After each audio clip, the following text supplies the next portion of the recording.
भाऊ तुम्ही इथं पाहणी केली आहे, तुम्हाला काय वाटलं, काय माहिती मिळाली? खरं तर पहिले म्हणत होते की चारही बाजूनं चित करायचं, म्हणजे पहिलवान जिंकला. तसं चौफेर भ्रष्टाचार केला आहे. पहिले तर ग्राहक तिथं करप्शन झालं, शेतकरी तिथेही करप्शन झालं, आणि जिथं गोडाऊन आपण पाहतोय का त्यामध्ये पण करप्शन आहे. म्हणजे आपण जर पाहिलं तर हा चौफेर भ्रष्टाचाराचं प्रकरण आहे. प्रचंड अधिकाऱ्यानं, नाफेडच्या अधिकाऱ्यांनी इथं पैसे खाल्ले.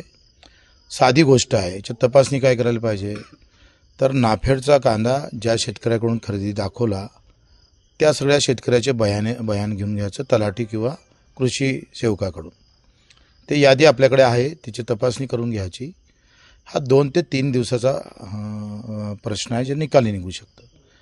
आणि तो विकला कोणाला, म्हणजे विकला असेल तर तो मार्केटमध्ये नेला असेल तर मार्केटमध्ये कोणाच्याद्वारे विकला त्याची स्पष्टता नाही आहे, ते पण क्लिअर होऊ शकतं.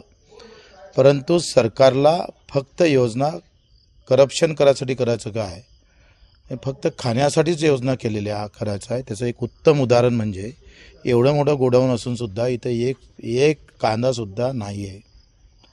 म्हणजे आपण जर पाहतो का ही अशी औलाद आहे जी टाळूवरची लोणी खाणारी असते, स्वतःच्याच मायचं प्रेत विकायचं, अशी हरामखोरी आहे.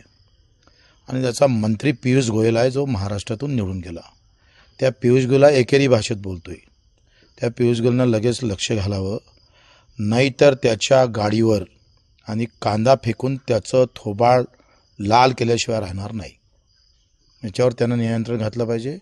आणि दुसरी गोष्ट का सगळे खरेदी, जसं तुरीची खरेदी होते, सोयाबीनची, ही खरेदी विक्रीच्या ह्याच्यात होतं. नाफेडनं इथं खरेदी करावं, बाजार समितीत खरेदी केंद्र सुरू करावं.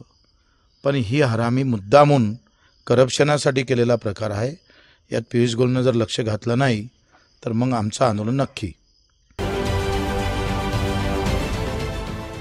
देश विदेशातील प्रत्येक घडामोडींचे लाईव्ह अपडेट मिळवण्यासाठी आता साम टीव्हीच्या सर्व सोशल मीडिया प्लॅटफॉर्मला लाईक, फॉलो आणि सबस्क्राईब करा.